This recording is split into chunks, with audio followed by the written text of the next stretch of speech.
Hi, everyone. Before we start this week's episode of the Osterholm Update, I want you to know that it was recorded on Tuesday evening, January 5th. Ironically, the title that we chose for this episode was Places We've Never Been. This title was in reference to the current status of the COVID-19 pandemic. Unfortunately, it also describes the events in Washington, D.C. on Wednesday, January 6th. While our nation's attention is necessarily focused on the situation, we must not lose sight of the immense challenge that the COVID-19 pandemic and its new and concerning developments continue to pose. Now, here's this week's episode of the Osterholm Update.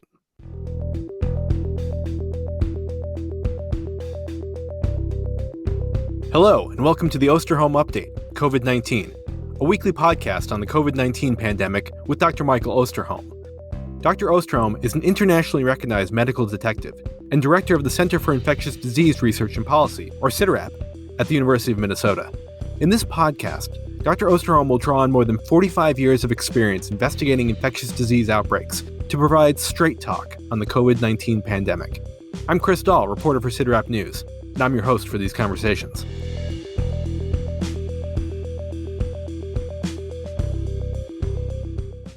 It's January 7th. The first Thursday of a new year that everyone hopes will be better than the last. But as we begin 2021, the terrible trajectory of the coronavirus pandemic continues where it left off in 2020. In the United States and around the globe, new COVID-19 cases, hospitalizations, and deaths continue to surge, and there are fears that holiday travel and gatherings will exacerbate the situation. Complicating matters are the more transmissible variants of the virus that are fueling outbreaks in the United Kingdom and South Africa, and the vaccines that we all hope will bring an end to the pandemic are taking longer to get to people than promised. On this first Osterholm Update episode of 2021, we're going to talk about the domestic and international trajectory of the pandemic, discuss the latest news on the coronavirus variants, examine the problems with the vaccine rollout, answer a listener email about post-vaccination life, and highlight an act of kindness from the Osterholm Update website. But first, we'll begin with Dr. Osterholm's opening thoughts. Well, thank you very much, Chris, and welcome to everyone to the first podcast of 2021. I hope all of you had a wonderful holidays, a safe holidays, and welcome back. I just want to begin by thanking you for the many notes that we received from you to the CIDRAP team around the holidays. And they meant a great deal to us. Also, thank you for those that commented on the Polar Express. We actually were very pleased to have a number of you who found it enjoyable, since oftentimes these podcasts, I can't say that they're necessarily just that enjoyable. But it really has meant a lot. I'd like to announce a new feature that we're going to include in each week's podcast. It's a way to celebrate the light of the world as we see it and how our lives are lighting up with this pandemic. And so what I'm going to share with you each week is how much light we've gained in Minneapolis since the week before, as at least I, for one, love those long summers. So today I just wanted to report to you on December 21st, the winter solstice, Minneapolis had 8 hours and 46 minutes of sunlight. Today, as this podcast is released, January 7th, we're up to 8 hours and 58 minutes. We've gained 12 minutes of light just since December 21st. So each week I'll keep updating you. Each week that number will get larger and larger. And won't it be exciting that by the time we get to the long days of summer, hopefully there won't be any need for these podcasts anymore. I want to begin this podcast by a dedication that will become increasingly important in the days ahead. You might say that, in a sense, with this dark cloud of this virus, the people I want to dedicate this to are what I consider my rainbow people. And that are the vaccinators, the people who are out there helping all of us achieve that level of immunity that we all so desperately want. So I dedicate this to the vaccinators. And let me just say a few opening words before we move ahead. It is the new year. And in that sense, in that first episode of the year, I wanted to kind of put perspective to where we've been, where we're going. And I chose a title for this week's episode as Places We've Never Been. And I want to begin by explaining what I mean by this.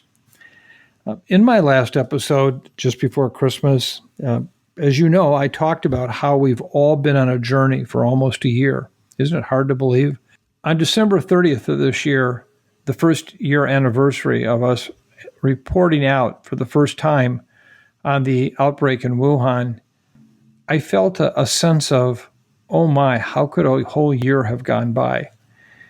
And now that we're here in 1 year, we can look back and we must look forward.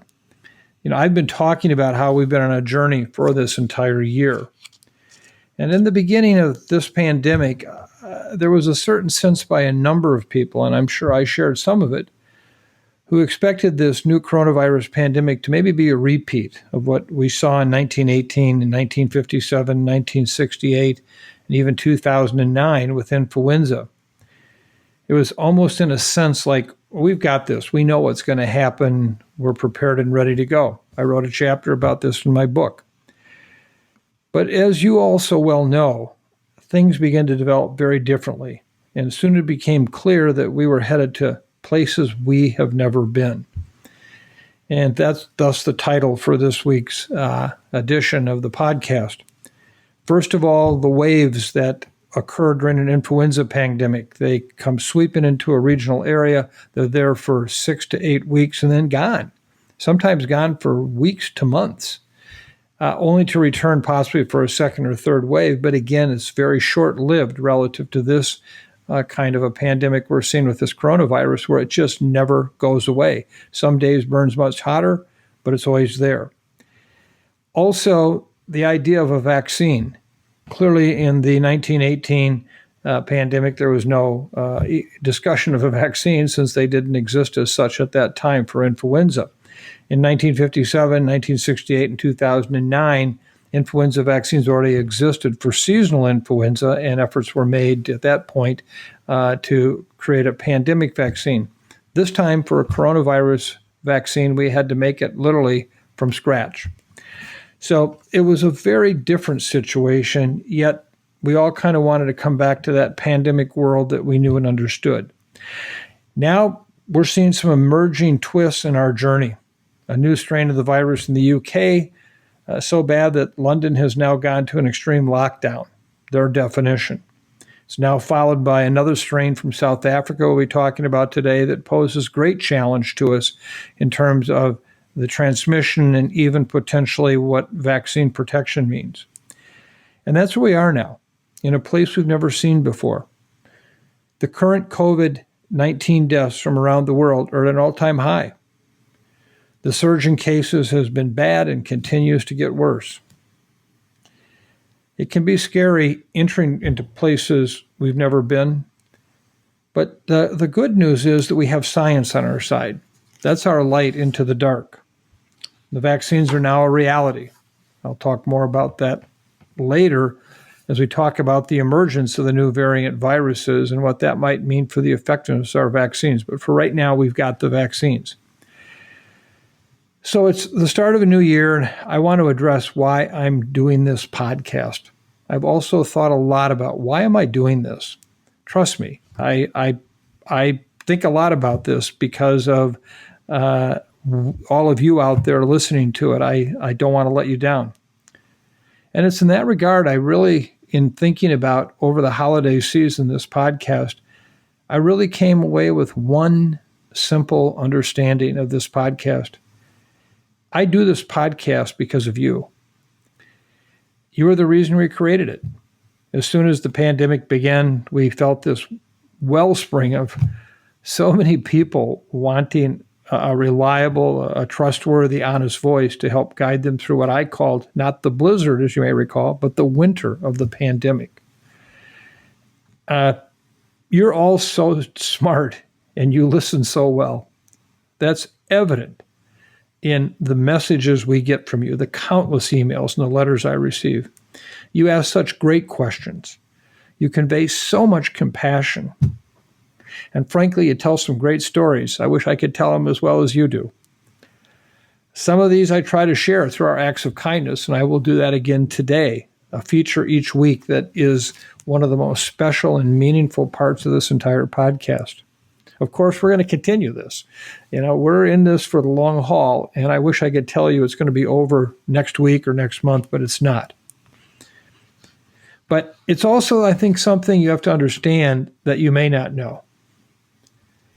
It's all these voices of warmth, concern, involvement that help me and the entire CIDRAP team to keep going.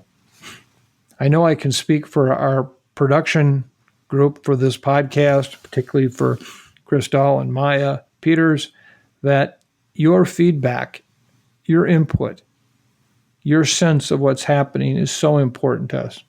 It's been challenging for me at times. It's very emotional dealing with the painful stories I've heard. And frankly, the hours I've spent sharing the pain with those who have experienced it personally is both a gift and a terrible challenge. As I've said to you before, and I mean this sincerely, there are days I don't think I have any more tears left. This podcast has played a really essential role for me.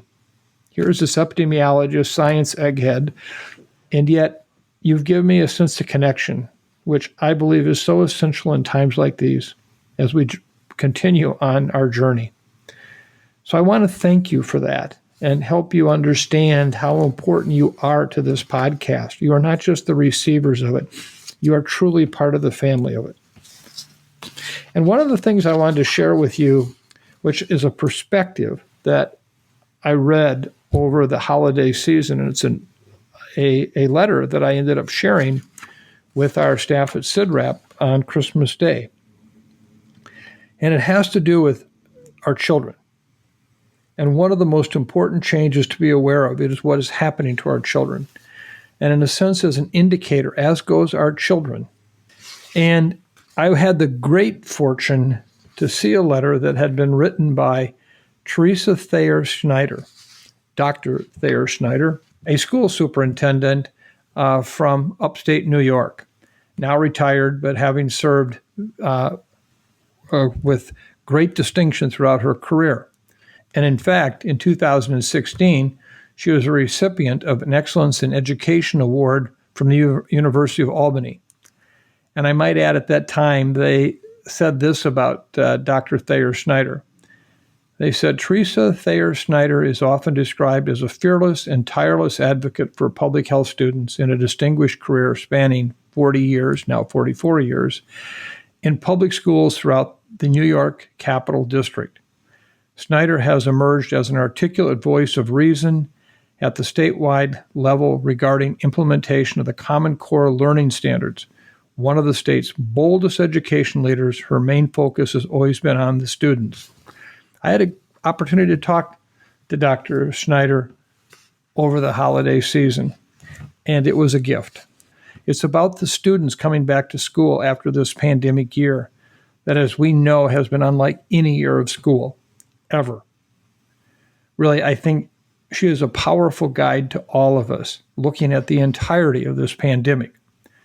The basic message of her very powerful letter can be found in the middle of it in just 5 words. The time was not lost. Let me repeat that. The time was not lost.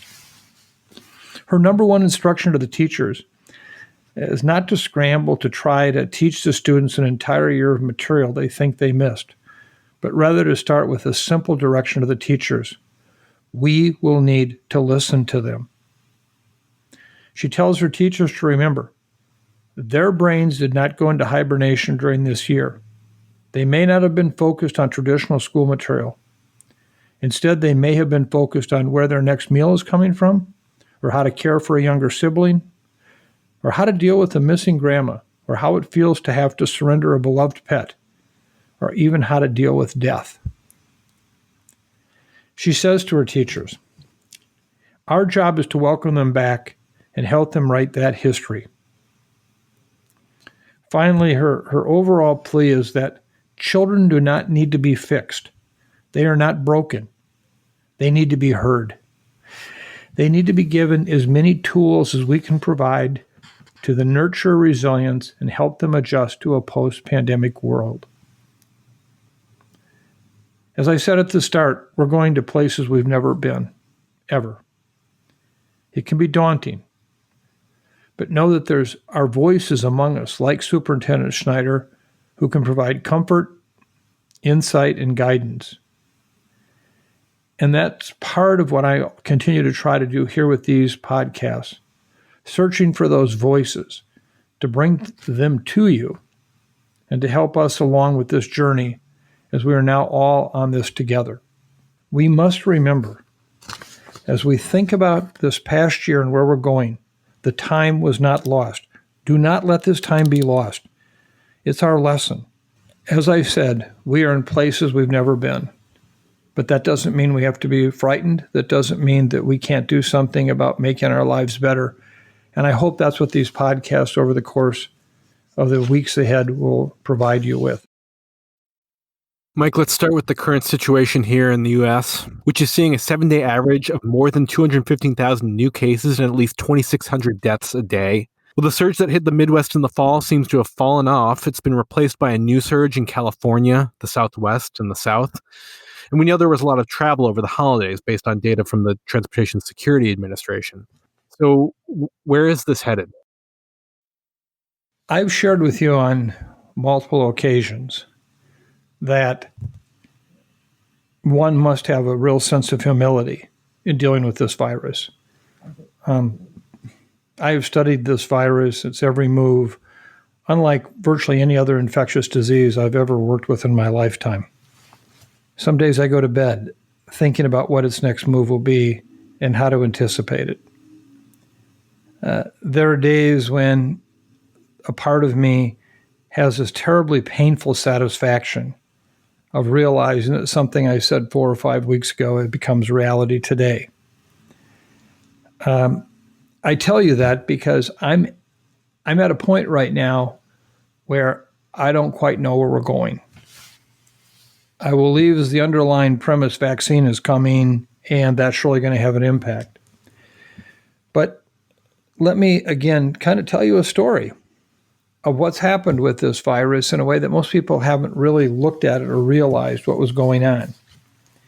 If you look back to last spring, and particularly in that time period of March, April, we saw parts of California, to some degree Seattle was still in that area, clearly Chicago, Detroit, to some degree Atlanta, and most of all, the New York metropolitan area and some on the East Coast were all really houses on fire. We asked the whole country to go into lockdown so that we could flatten the curve. Many areas said, why? We have not had a case of this virus infection throughout the last 6, 10, 12 weeks. And that was true. Again, we were applying more of an influenza-like model that's 6 to 8 weeks in and out. Well, what happened, though, was as those April cases began to curve down from those peaks of looking at, in the 32,000 cases a day, it began to continue to decrease across much of the United States. And that what we saw around Memorial Day, however, was a substantial increase, particularly in the upper Midwest. Minnesota had its first big peak at that time. And those cases climbed through the post-Memorial Day period. And we went from that 22,000 and started to come down. And then all of a sudden, something happened. In Southern California, Arizona, New Mexico, right across Texas, the Gulf states, particularly Georgia and Florida. And we saw this huge increase in cases such that we had that big peak in July of this past year, rising almost to 70,000 cases reported a day. Then the case numbers started coming down again. We got to Labor Day, and we were talking now about somewhere in the neighborhood of 24 to 26,000 cases reported each day. Now, again, that was still high compared to what we were seeing back in the spring. The Midwest began to demonstrate a very different pattern. Starting in October, we saw cases increasing from Montana to the Dakotas, Kansas, Nebraska, Iowa, Minnesota, Wisconsin. And the case numbers just continue to increase and increase, such that by the end of November, we were watching the number of cases grow to among the highest reported incidences in the world, right here in the upper Midwest. Some of the states like Minnesota put in place major public health efforts to try to reduce transmission. Other states were doing something, but less than we did. And then all of a sudden, around the time of the second week of November, case numbers started to drop in all those states, every one of them. And it was a situation where I can't understand why the cases dropped as they did. I have to tell you honestly that I did not see a Thanksgiving surge in those states, even though we had substantial travel. Possibly that happened and the drop would have occurred even quicker in cases than it did. But nonetheless, we saw a substantial drop in cases. But at the same time that those cases were dropping, we began to see a major increase in cases. Guess what? The same Sun Belt area again. Southern California, Arizona, which at the time of this recording has the highest rate of cases in the U.S., less so in New Mexico this time.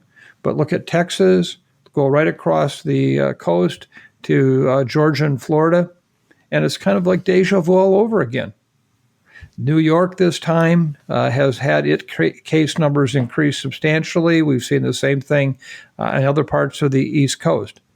What's happening here is we're seeing these evolving and rotating increases in cases in geographic areas and then decreases. And I don't know why. And I don't think anybody does. In fact, most people, I don't think, have yet recognized this pattern of what's happening. Surely, the concept of social networks that I talked about before may play a role, where there are smaller subsegments of the population where transmission has really taken off. And if you can dampen those few rods in just that part of the reaction, you can really drop case numbers down. But the reason I share this with you is we tend to grow terribly complacent in an area that may have been at, like Minnesota, 8,500 cases a day newly reported here just 5 weeks ago, 6 weeks ago, and now we're down to sometimes 1,500, 1,600 cases. The load on the hospitals has been reduced dramatically, and we let our guard down because we're done. We're in a place I've never been before, because guess what I've seen happen just in the last 5 to 7 days in all those same states that I just talked about in the upper Midwest where case numbers are decreasing. Every one of them have taken a turn up again. Now, I don't know if those turns will be sustained. I don't know if it's a function more of the holiday reporting season when things come through. We'll follow that carefully. But this is really one of the most challenging aspects of understanding this pandemic. What is this virus doing? How is it doing this? It's not about season. I mean, we've had these peaks and valleys in the springs and the summers and the falls, now in the winter. So it can't be about that. What it's telling me is stay tuned. And you can never let your guard down. You can't. Because just as soon as that big peak goes to a bottom, right now, without widespread vaccination, I think it's going to go right back up. And what it's pointed out, by the way, for all those that assumed herd immunity was reached last spring in some of these areas, oh no, there's a lot of human wood left to burn for this coronavirus forest fire, and it's doing it. It comes back. Go ask the people right now in Southern California. Ask them what's happening through a number of the southern states. So we will have a real challenge on our hands trying to figure out what's going on and what that's going to mean going forward as we're trying to roll out our vaccine programs. And where are we going to see areas most hard hit? And what's that going to mean for planning, for healthcare resources, staffing, and what I would consider to be another psychological challenge of, oh no, here we go again. So this is clearly a really concerning issue right now that I hope that we start to pay more attention to. I see every night on the television, they'll go to the one hotspot like LA, which is right now in terrible shape, horrible shape. And somehow the rest of the country that's not like that says, well, that's not us. But what we're finding is it could be us again tomorrow. And that's going to be an ongoing challenge. That's why vaccine has to be our savior. Turning to the international situation, the United Kingdom right now is a house on fire, with the UK variant of the virus, B117, fueling a sharp increase in cases there. And since our last episode, the UK variant has been detected in a handful of states in the US and more than 35 countries. So, Mike, is it a matter of time before other countries in Europe and beyond start to see a similar impact from this variant? At the time of our last podcast, just prior to Christmas, Europe was seeing cases trend upwards in the Czech Republic, Germany, the Netherlands. And each of these countries announced further restrictions around that time. Since then, Germany and the Netherlands are seeing gradual declines in cases. The Czech Republic initially saw a brief dip in cases, but now is trending upwards quickly. The UK was also seeing an exponential rise in cases at the time of our last episode, with that trend continuing at this time despite ramped up restrictions in most of the country. They're now in nationwide Tier 4 restrictions, which involves closing non-essential businesses, schools, banning gatherings between people living in different households. The 7-day averages for the UK on December 22nd in terms of cases, the daily cases at that time was 32,000 reported a day, about 485 deaths. Now the 7-day average for cases in the UK on January 3rd is 52,500. Daily deaths are 610, which again we know are lagging indicators. What's different here? What's happening? What we know is happening in England is a story of the variant we call B117, or the variant of concern 2020-1201, standing for variant of concern year 2020, December 1st. This variant, which has 23 different mutations, was first seen in England this fall. And at the time, there was concern, but not something that was specifically noted about how it was acting differently in terms of causing illness or causing more severe illness even. However, in early December, the British health officials began to note a very major increase in cases, particularly in Kent, in the southeastern part of the country, as well as parts of London. And as they noted this increase, they went back and looked at the isolates from those cases, and sure enough, it was all of this variant, B117. And it was notable in that many of the cases early on were in children, particularly 10 years of age to 18 years of age, which then began to spill over into the rest of the adult population. So that the concern was, well, wow, this is really a big change, and the case numbers are going up. And not only are they going up, but they're going up in the face of ever-increasing lockdown activities to minimize transmission. First, the observation about what was happening to the epidemiology, I think, can be explained in part by some research work that was done by modelers in England, where not talking about forecasting modeling, but going back and understanding case data that already existed to explain what happened to achieve those numbers of cases. They came up with an analysis that showed that the R naught, or the RT, as we call it sometimes, that reproduction number, meaning one case transmits to 1.2 people if the R naught is 1.2, actually saw the R naught go from about 1.2 in that area prior to this big increase in cases with this variant to anywhere from 1.6 to 1.8. It had been suspected that transmission could have been increased anywhere from 20 to 40% versus previous coronavirus isolate. Another critical finding with the new variant B117 was that the virus load is clearly higher in those infected with this strain versus the other strains of coronavirus that had been circulating prior to the dominant takeover of the B117 strain.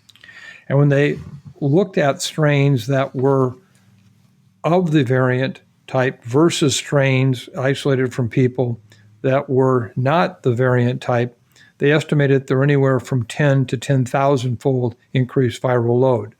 Now, those numbers have to be interpreted carefully and with some qualifications about when people were sampled in terms of their infectious disease status, etc. But it's very concerning. And what we're seeing right now in England, I think, is going to be a harbinger of things to come. We know that the virus, this particular variant, has now spread across 33 countries at least, and that's including across 6 continents. We know that every day we're finding more and more countries that have the virus, and even when it's found in one country, within days it's found in many locations. In the United States, it goes up by the day. Last count I had, it was 6 states in the United States, but in the last 24 hours, a number of the variant cases have been found in the San Diego area, causing illness there. In terms of where it's going, I think this is going to spread across the world, and we can expect to see what is happening in England happening in many other locations. Now, this is a challenge in that it's not just this variant that's hitting us right now, but also there's one from South Africa called N501Y. This one we have less information about overall, but what we do have is very troubling.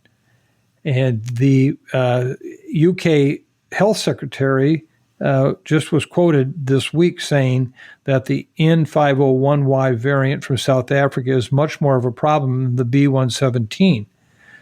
The point being that the mutations associated with the South African variant may actually provide a real challenge to the protection that is afforded by our current vaccines. So that I want to be very careful in saying that at this point, we don't have clear, compelling evidence of that, but it's another reason why we have to be concerned about these variants. In short, I'm going to leave you with some very unsettling information. The variants are going to happen more and more. They're likely happening because, in part, people who have some immunity, such as a severe immune deficient individual who is treated with plasma, does not have enough antibody there to basically eradicate the virus from the body, but enough to challenge the virus over time to actually develop these mutations, classic microbial evolution. Also, we may be seeing this in terms of people who have been previously clinically infected, recovered with waning immunity, although we don't have direct evidence of that. That may be one way of the same thing happening. The point being is these variants, I think, are going to start taking off with higher and higher frequency. I wouldn't be surprised if tomorrow we had a U.S. variant that was found, all of them with these multiple mutation changes, some very critical ones on the spike protein that have to do about their infectivity and hopefully not about their ability to evade vaccine-induced immunity. One other issue that's come up, particularly about the B117, has been, do they cause more severe disease? Well, all the data we have to date suggests that at least viral load as a measure is a good indicator of more severe disease. In other words, the higher the virus load, the more likely it is you're going to have severe disease. To date, we don't have any evidence that that's occurred in the UK. But remember, most of these cases that have occurred there in early December were among younger individuals, that then the transmission moved into older populations. And because hospitalizations and deaths are lagging indicators, I think it's really going to take us a few more weeks before we're really going to have a better understanding. Is it not only more transmission, but is it more severe illness and what that means? In fact, we need to just pray at this point that vaccine-induced immunity, and to that degree, previous illness and related immunity, will provide protections against these particular strains. It was noteworthy that this past week, a paper was put out on Medrix looking at the very issue of SARS-CoV escape in vitro from a highly neutralizing COVID-19 convalescent plasma. This is a study from Rino Rapalli's group in Siena, Italy. Anyone who knows Rino knows he's a top-deck investigator. Incredible work. What they did is they passed the SARS-CoV-2 virus through a series of exposures to cultures where antibody was also present from convalescent plasma.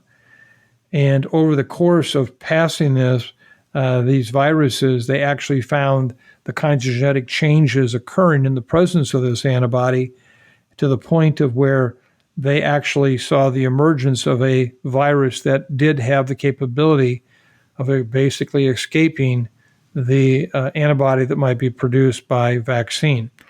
And their quote as the conclusion of their abstract was, "The recent emergence in the United Kingdom and South Africa of natural variants with similar changes suggests that SARS-CoV-2 has the potential to escape an infective immune response, and that vaccines and antibodies able to control emerging variants should be developed." Now, that does not say that that's what's going to happen. I want to be really clear on that. I hope that 3 to 6 months from now, we look back on those and say, whew, boy, we avoided that one. But we have to keep this in mind. We're at a place right now where we have to be mindful that these variants surely could challenge our ability to protect the population with the current vaccines. I can't say it's going to happen. I surely hope, like you, that it doesn't happen. But this is really something we are going to have to watch very, very carefully. And we're at a place we've never been before. Turning now to vaccines, a few weeks ago we talked about the last mile and the last inch of the vaccine rollout. And right now we're seeing issues in both of those areas. But let's start with the last mile. Operation Warp Speed officials had projected that 20 million Americans would receive their first shot by the end of December. And as of Tuesday this week, the number was fewer than 5 million. Were those projections overly optimistic? Can you blame the holidays and some bad winter weather? Or, Mike, are there bigger fundamental problems at work? Well, let me just say at the outset, in addressing this issue, again, as most of you know, I'm actually a member of the Biden-Harris COVID-19 Advisory Board. And I just want to be really clear that my comments do not reflect necessarily the position of the transition team for the Biden-Harris team. So I'll give you my best personal professional shot on this issue. Don't forget that just a month ago, one of the podcasts was actually entitled The Last Mile and the Last Inch. And at that time, despite all the fanfare that was coming out of the Operation Warp Speed in the U.S. government that, this was going to happen overnight, vaccine would roll with approval, everything would be fine and dandy, I raised a lot of challenges to that, saying that it was one thing to get vaccine out and to actually get it to where we need it, particularly under the conditions that the Pfizer vaccine has to be maintained at in terms of refrigeration freezing, and also the issue of that last inch, i.e. convincing people that they want and need the vaccine and will come and get it. What we're seeing right now is nothing short of chaos in many ways in terms of what's happening at the local and state level. First of all, the CDC had, through its advisory communization practices, recommended that first priorities be those in long-term care facilities and the people who work there, and that the other high-risk group for getting vaccinated be healthcare workers. Well, the long-term care facility residents and workers were to be vaccinated by the Walgreens CVS companies in terms of their outreach that they had already had doing some influenza clinics. But they were really caught short-handed, you might say, because no one thought that long-term care facilities would be in that first high-priority rollout. The ACIP had signaled a week before that it would be essential workers, particularly those from where racial and ethnic disparities were a real challenge. But then it became these two. So the rollout situation of long-term care has at best been very, very challenging. In our state, the two pharmacy companies had to come to our board of pharmacy and request approval to allow non-licensed pharmacists in Minnesota to come and administer a vaccine here because we didn't have enough people here. Well, that happened in other states too. And at some point, there's no states out there that have thousands and thousands of pharmacists just sitting there waiting to be called to another state. There's going to be a shortage. That had never been planned for. In terms of healthcare facilities, a real challenge there because of the ongoing transmission of the virus, the short staffing of just trying to provide that care and vaccinate at the same time, trying to space out the vaccines so that not everybody got vaccinated in the same day. So should they have sore arms the next day or some symptoms of a reaction and they couldn't come to work, that they wouldn't have a major shortage of employees. So those two areas have rolled out with some challenge. But what's really coming at us is the fact that the rest of the vaccination is going to have to be done largely under the auspices of state and local health departments. They are the experts. They know their communities. They are the ones that can mobilize other parts of the private sector, other parts of the healthcare system, and they are stretched beyond imagination. They have not received the resources they need to even begin to hire vaccinators or planners or people who can help connect with the community to make sure that vaccination campaigns that are rolled out according to the prioritization of the ACIP statements. We are severely challenged right now, and while money will be coming in some limited way from the recent legislation passed, it's still going to be quite inadequate to cover what local and state governments are going to need to respond to this vaccine challenge. It is, in my mind, the biggest challenge we've had in all of my career. Clearly, the flu vaccines, a single dose, not nearly as volatile vaccines in terms of temperature control, etc. This is second to none. This is a real challenge. So Operation Warp Speed did an amazing job spending lots of money, billions of dollars, to get vaccines from a research and development standpoint to emergency use authorization. But they lost the last mile and the last inch. And let me just make a comment on the last inch. A month ago, I continued to express my concern that there would be a number of people not willing to take the vaccine, even in the healthcare area. At that point, there were a lot of comments back to me, here he goes again, bad news Mike. We're identifying a number of areas in this country where less than half of the healthcare workers who are eligible, who should receive the vaccine, have received it. In some cases, it's even lower than that. We have a lot of work to do to educate the American public and even our healthcare workers about the safety issues, around the effectiveness issues, what we know about these vaccines, to help them understand why they want to get it. Yesterday, the editor, a physician of a well-read medical journal in this country, indicated his own reluctance to get vaccinated until there's more safety data. So at this point, Operation Warp Speed has failed miserably, I think, in terms of that vaccine leaving the manufacturing plant and getting into the arms of the individuals that need it. I can only say, and again, I'm not speaking for the Biden-Harris team, I am much more confident that this incoming administration gets it. I can say that personally. I am very supportive of what I think the efforts they're going to take to work closely with state and local health departments and to do what they can to get vaccine out there. But for now, we have a real challenge getting these vaccines into people. So there's been some discussion and debate about lengthening the amount of time between vaccine doses in an effort to get more initial doses into arms, which the United Kingdom is doing, but the Food and Drug Administration and the World Health Organization have both come out against. Mike, what do you make of this idea? We all want more vaccine.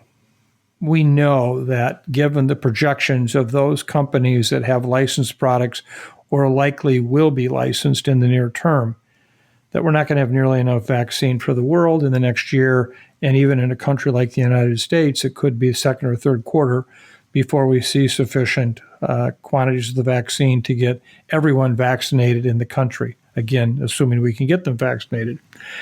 So it makes sense that we're trying to find ways to stretch the vaccine. And one of the challenges has been having a 2-dose vaccine is originally Operation Warp Speed demanded that for every dose that goes out, a dose gets saved, without accounting for, with increasing production, could you vaccinate everybody today on first dose? And as production increases, continue doing first dose, but also then have enough excess capacity to then use that to go back and for dose 2 for everybody behind you. So that as production ramps up, that be done. I have to say I'm very concerned about changing any of the recommendations how the vaccines be administered without additional scientific evidence. We need the scientific evidence. For example, if one looks at the studies that were done, it is absolutely true with both Moderna and the Pfizer vaccines, there was evidence of some protection within 7 to 10 days of the first dose of vaccine. The problem is if you look at the antibody from those studies, it largely was a non-neutralizing antibody, the kind that we need to have to, in fact, actually be certain that we're getting good protection against the virus. We don't know if we didn't give a second dose, how long after that first dose may protect you for. So the second dose is clearly what we call a boost on the prime, but it's also one that may take you to the next threshold, where it's not just about your durability of protection, but even the extent of your protection. I am particularly worried about that in those high-risk groups for serious illness with COVID-19. Take a step back and look at influenza vaccine. I'll grant you these are two totally different viruses, two totally different vaccines.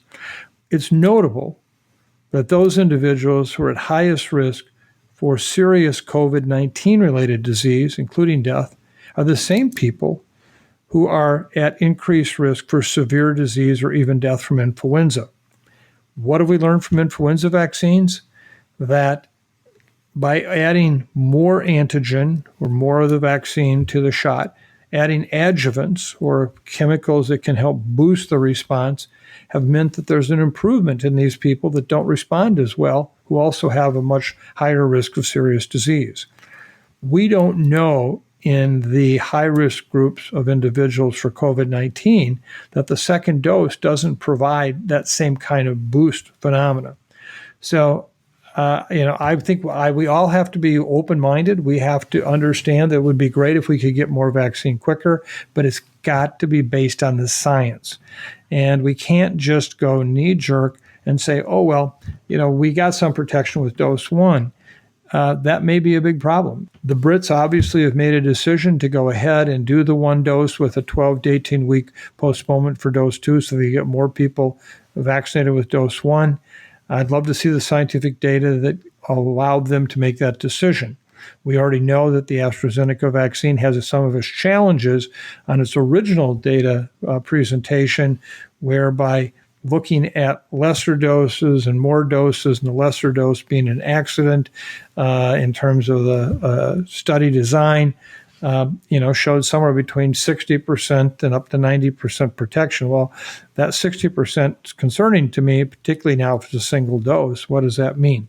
So I would just come back and say that the Food and Drug Administration put out a letter this week clearly laying out the justification for sticking with the current approach. I support it completely. Many of my colleagues who work in this area support it. And I would be the first to say again, if we can find a way to extend the vaccine supply, do it. One of the areas we're looking at right now is with Moderna, the vaccine. There may be an opportunity there because we're using a 100 microgram dose right now as the approved product. And there was actually an arm in the trial that used a 50 microgram dose and found virtually the same results as the 100 microgram dose. With that information, now it's science-based information. We could say, well, let's basically use half the amount of the Moderna vaccine and double the supply and anticipate getting the same results. So at this point, I would just urge us to stick with the science. We want more vaccine as quickly as we can, but the science has got to win out. So as you might have guessed, we continue to receive a lot of email questions on vaccines, and this week we're going to take one from Cecily, who writes, "My husband and I are fortunate in being vaccinated. We've had our first shot and are scheduled for our second ones. Until now, we've been very careful to avoid swapping air.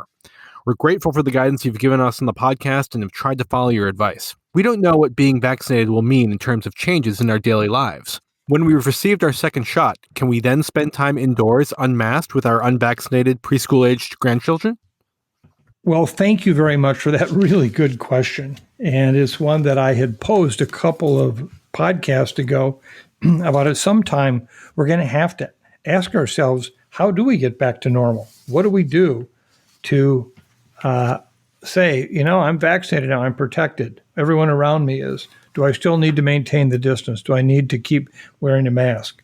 Cecily, thank you for this really very important question. Some of you may recall that a few podcasts ago, I actually addressed the issue of what would it take to get back to this new normal? When would we know that it's okay to go into public places without having to wear a mask or necessarily be distanced from each other? And unfortunately, society has not really put itself in that position to even have that discussion. I've seen no public health agencies even address it. We're still really a house on fire. What can we do? But we need to start having that discussion now so that it doesn't become a crisis. We know how difficult the masking issue has been. We know that for entertainment venues, restaurants and bars and so forth, how absolutely difficult it's been to have to close them down and the economic impact that's occurred because of that closure to reduce the transmission that occurs there. When are we going to know? How will we know? Will somebody look at a card to see if we've been vaccinated or not? Will we be concerned about people forging cards if they don't want to get vaccinated, but they also don't want to be kept out of a place without a mask on? So I have to say at this point, we have some big societal questions to answer here. I wish we could start having that discussion. I'd almost like to have the commission on how do we move to the new normal formed and start addressing these issues. In the meantime, and this is not official public health recommendations, I am not a clinician, so I don't even claim that this has any issues around clinical medicine. But let me put it this way. If it were my partner and me with my grandkids and everyone was vaccinated, I would have one heck of a good weekend with them. And I think that's what we have to start figuring out is how do we normalize what we're going to do. Now, some will say, well, you need to find out whether or not vaccination also prevents you from being asymptomatically infected and transmitting the virus. Well, then if I'm in a pod, though, where everybody else is vaccinated, if I were infected, shouldn't their vaccine kick in and hopefully prevent them from becoming infected? So it's a challenge yet. I understand it. We need to address it, and I hope sooner than later. So thank you for that very important question. This has been a fairly heavy episode, so Mike, I'm hoping you can add some light with an act of kindness from the Osterholm Update website. I can add some kindness, and this is from Lori in Michigan. And I just want to thank you, Lori, so much for this. Lori sent pictures along to help us better understand this note of kindness, and they were wonderful. She writes, "Hi, Dr. Osterholm and team. This has been a tough year on everyone, kids included. Our family is intentionally trying to focus on what we can do to be the helpers. When activities and competitions are canceled, school is moved to virtual learning. Family, neighbor, and friends fall ill, and worse, to COVID. It seems that many things are out of our control. One motto our family has adopted during these times is a quote, 'If you think you're too small to be effective, you've never been in bed with a mosquito.' I want my kids to know that although they may be little, they still have the unique ability to bring encouragement to others in a way that grown-ups might not. During our first snowfall of packing snow, They wanted to build a snowman outside the local hospital for patients and workers to see in hopes that it would bring a smile to their face. It is our hope that we were a small light in someone's day, a little mosquito in this hopefully contagious pandemic of kindness. Thank you and your team for everything you do at CIDRAP. We look forward to your podcast each week. We also really enjoyed your reading of the Polar Express. Stay safe, Lori. Lori, thank you to your family. I can't tell you how much that meant to us. We love the pictures. You've got a career here in snowman making. There's no doubt about it. And I'm sure the hospital loved it very, very much. And just a reminder to our listeners that if you want to share your acts of kindness with us, please email us at osterholmupdate@umn.edu. And we'd also love to hear from you about loved ones, friends, neighbors, and colleagues who've died from COVID-19. If you have a celebration of life that you'd like to share with us, you can send it along also to osterholmupdate@umn.edu. Mike, do you have any updates on the Frontline Families Fund for our listeners? Thank you. I do. And I want to begin thanking so many of you who have donated to that fund. Remember that the Frontline Families Fund is an effort by the St. Paul and Minnesota Foundation, the Brave a Heart Foundation in New York, and Scholarship America to take care of our fallen healthcare workers who have died from COVID-19 and the families they leave behind. This fund was started with the intent that there are many, many healthcare workers today amongst us who have unfortunately not only developed COVID-19 infection but died. The number is at least 1,700 and likely growing. Not all of them acquired that at work, but many did. And in addition, many of these were not people of some means. These were nursing assistants. They were station clerks. They were environmental services, nurses. I can go down the laundry list, and of course, physicians. This fund is meant to provide immediate support for those who need to deal with the immediacy of a funeral, of a burial. Then based on need, there is additional monies that can be made available. I know of far too many single moms who have died leaving behind young kids. It's very, very painful. And then, of course, the Scholarship America is an effort to guarantee every child a scholarship as they, no matter what their ages are, going to college, whether it's they're 18 now or 2 years of age. We now have over $1.3 million that have been raised by over 3,300 people. Our next goal is 2 million. We're moving towards that. I just can't thank you all enough for this. We have to take care of our healthcare workers. They've been taking care of us throughout this entire pandemic, putting their life on the line day after day. And it's the only thing we can do to help them. We must do this. So I appreciate your support for that.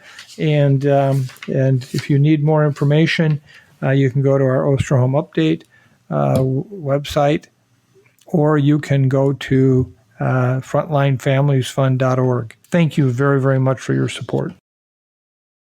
Mike, your closing thoughts for this first episode of the new year? Well, I have two today. They're brief. I couldn't choose between them.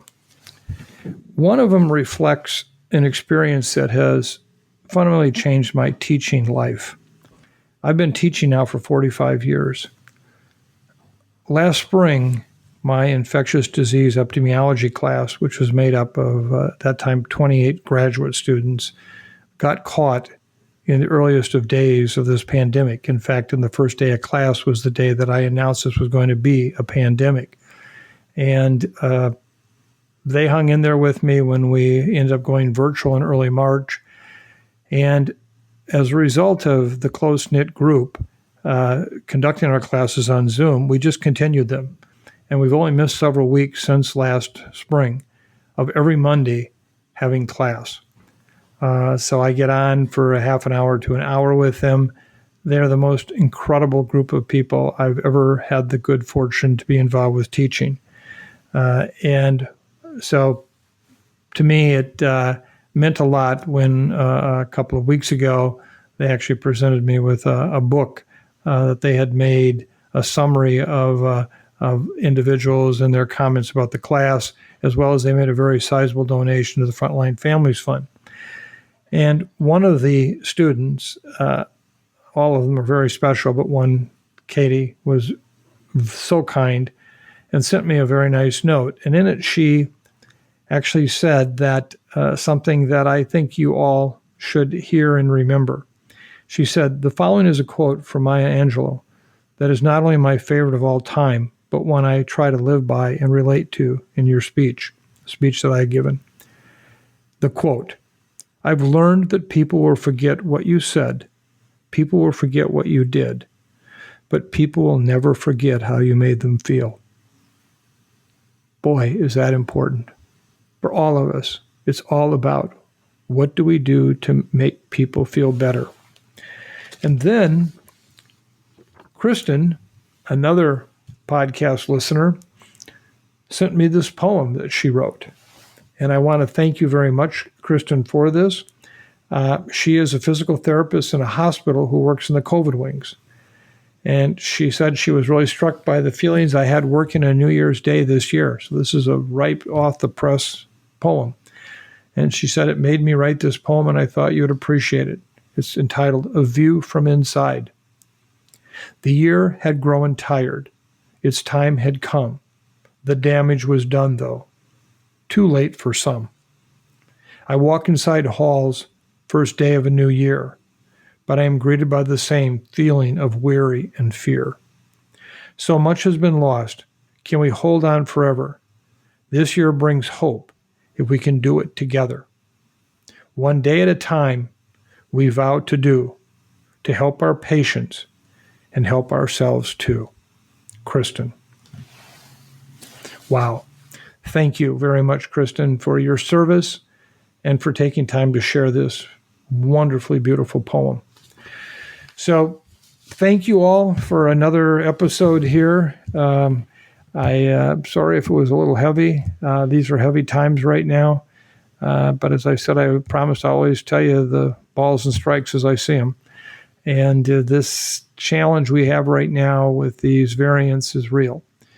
This is all the more reason why we have to look into our brains and in our hearts and find the ways to continue to protect ourselves, doing the same old things. If we protect ourselves against regular coronavirus infection, we protect ourselves against the transmission of the variant strains. And in the process of looking in our heads to how to best do that, just keep looking inside our hearts for these acts of kindness. We've gotten through this far, we can continue to do it. So I urge you to keep on that wonderful path to the pandemic of kindness. I thank you again on behalf of all the CIDRAP staff. I thank you for your time with us. As I've said many times, I know you have many opportunities to get your information. And thank you for being a part of this podcast family. For somebody who might be listening to this the first time, you're saying, what's this family stuff? Stick with us. Maybe it'll wear off and you'll understand. It's really very special. So thank you. Thank you. Have a safe week. Have a kind week. Thank you.